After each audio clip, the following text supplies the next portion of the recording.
গতকালকে আমার মেয়েদের জন্য রান্না করেছিলাম চিকেন রোস্ট। কয়েকটা কাজু বাদাম, পোস্তদানা আর জয়ত্রী ভিজিয়ে রেখেছিলাম, ওইটা আমি পাটায় বেটে নিয়েছি। তারপরে পেঁয়াজ রসুন কুচি ভেজে একটু আদা বাটা আর জিরা বাটা ভেজে নিচ্ছি। এর ফাঁকে কিন্তু আমি পোলাওটাও বসিয়ে দিয়েছি। তারপরে টক দই অ্যাড করে একটু টমেটো কেচাপ আর হলো বাটা মশলাটা দিয়ে দিব। লবণ আর চিনি দেওয়ার পরে ভালো মতো কষিয়ে চিকেনটা দিয়ে দিব।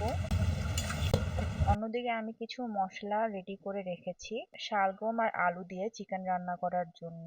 তা চিকেনটা আমি কিছুক্ষণ কষিয়ে তারপরে শালগম আর আলু অ্যাড করব।